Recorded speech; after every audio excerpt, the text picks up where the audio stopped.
নমস্কার বন্ধুরা, আজ আমি আপনাদের খুব অল্প সময়ে জিভে জল আনা চিকেনের একটা রেসিপি করে দেখাবো।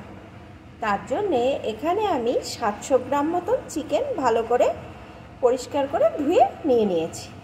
এখন আসুন বন্ধুরা, আমি এই অল্প সময়ে লোভনীয় চিকেনের রেসিপিটি কিভাবে করি প্লিজ একটা লাইক দিয়ে ভিডিওটি ফুল ওয়াচ করুন। আমি কিন্তু আজ চিকেনটা কোনো রকমভাবে ম্যারিনেট করব না, এইভাবে সরাসরি রান্নাটা করে নেব। চিকেন রান্নার জন্য আমি এখানে একটা মশলা রেডি করে নেব। তার জন্য এখানে একটা মিক্সিং জার নিয়ে নিয়েছি। এর ভিতরে প্রথমে দিয়ে দেবো একটা পেঁয়াজ, দিয়ে দেবো কয়েক কোয়া রসুন, দিয়ে দেব কয়েকটা কাঁচা লঙ্কা। এখন এগুলোকে আমি পেস্ট করে নেব। মশলাটা এখানে আমার পেস্ট করে নেওয়া হয়ে গেছে। আর যে মশলা লাগছে সেগুলো আমি রান্নার সাথে সাথে দেখিয়ে দেব। আমি কিন্তু আজ চিকেনটা একদম ঘরোয়াভাবে টেস্টি এবং খুব সহজে রান্না করে দেখাবো। রান্নার জন্য এখানে কড়াইয়ে আমি পরিমাণ মতো সরষের তেল বসিয়ে দিয়েছি। তেলটা গরম হয়ে গেছে। এখন এর ভিতরে আমি দুটো পেঁয়াজ কুচি দিয়ে দেব।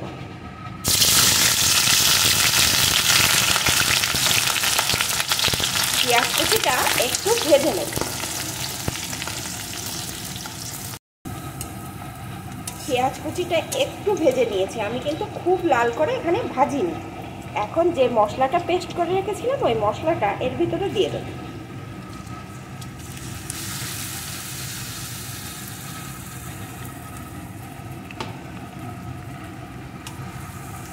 এখন এই মশলাটা পেঁয়াজের সাথে সুন্দর করে কষিয়ে নেব যতক্ষণ না এই সমস্ত কিছুর কাঁচা গন্ধটা দূর হয়ে যায়।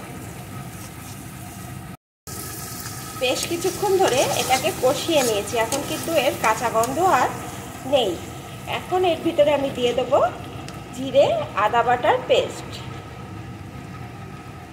সাথে দিয়ে দেব ধনে গুঁড়ো,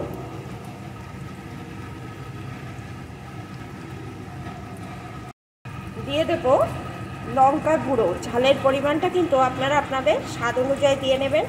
আমার কিন্তু এখানে কাঁচা লঙ্কা পেস্ট করা আছে, সেই বুঝে এখানে আমি লঙ্কার গুঁড়োটা দিয়ে দিলাম। দিয়ে দেব পরিমাণ মতো হলুদ গুঁড়ো, স্বাদ অনুযায়ী লবণ। এখন বেশ কিছুক্ষণ ধরে মশলাটাকে আমি কিন্তু সুন্দর করে কষিয়ে নেব। আর যে কোনো মাংসের রান্নায় আপনারা একটু কাঁচা লঙ্কা বাটা দেবেন, দেখবেন টেস্টটা কিন্তু ভালো হবে।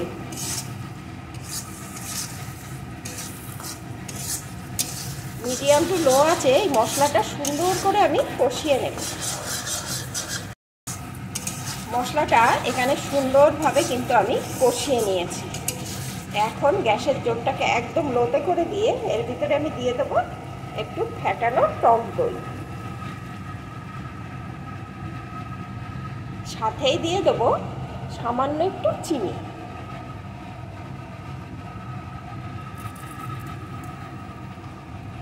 এখন আরও কিছুক্ষণ আমি এই মশলাটা সুন্দর করে কষিয়ে নেব।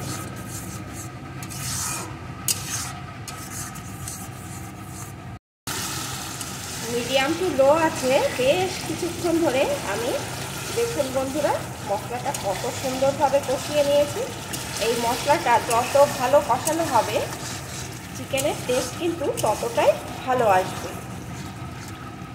এখন এর ভিতরে আমি চিকেনটা দিয়ে দেব।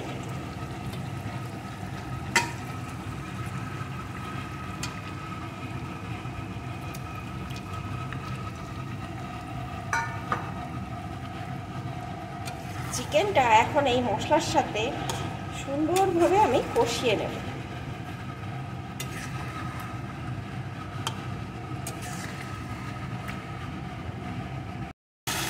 চিকেনটা মশলার সাথে কিছুক্ষণ কষিয়ে নিয়ে এর ভিতরে আমি দিয়ে দেবো কয়েক টুকরো আলু।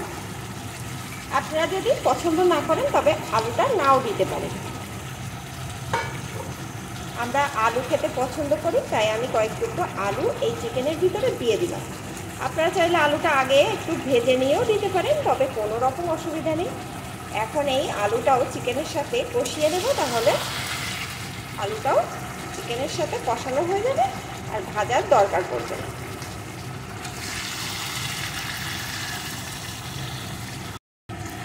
বেশ কিছুক্ষণ ধরে চিকেন আলু সব ভালো রকম আমি কষিয়ে নিয়েছি। দেখুন বন্ধুরা, চিকেন দিয়ে কিন্তু তেল উঠে এসছে। এখন এর ভিতরে আমি দিয়ে দেব পরিমাণ মতো উষ্ণ গরম জল।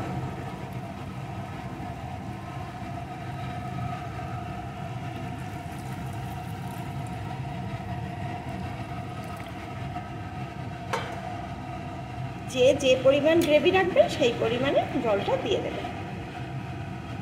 এখন কিছুক্ষণ আমি রান্না করে নেব। চিকেনটা কিন্তু কষাতে কষাতে প্রায় সিদ্ধ হয়ে গেছে, আলুটাও হয়ে গেছে। এখন একটু ফুটিয়ে নিলেই কিন্তু চিকেনটা পুরোপুরিভাবে আমার রেডি হয়ে যাবে। আমি একটু ফুটিয়ে নিয়ে ফিরে আসছি। বেশ কিছুক্ষণ চিকেনটা আমি রান্না করে নিয়েছি। এখন কিন্তু আলু চিকেন সব ভালো রকম সিদ্ধ হয়ে গেছে, আর আমি এরকম একটু ঝোল ঝোল রাখবো। এখন এর উপর দিয়ে দেবো একটু গরম মশলার গুঁড়ো, মিশিয়ে নেব। বন্ধুরা, এখানে কিন্তু আমার রেডি হয়ে গেছে একদম সহজে লোভনীয় চিকেন কারি। এখন এটা আমি নামিয়ে নেব। এই চিকেন কারি আপনারা গরম ভাত কিংবা রুটি পরোটা যার সাথেই খান না কেন অসাধারণ স্বাদের হবে। আর রান্নাটা কিন্তু একদম ঘরোয়া উপকরণ দিয়ে তৈরি, আর খেতেও অসাধারণ, আর খুব সহজে হয়ে যায়। তাহলে বন্ধুরা, আমার রেসিপিটি আপনাদের কেমন লাগলো প্লিজ কমেন্ট করবেন, ভালো লাগলে লাইক করে দেবেন। এখন এটা আমার রেডি, নামিয়ে নেব।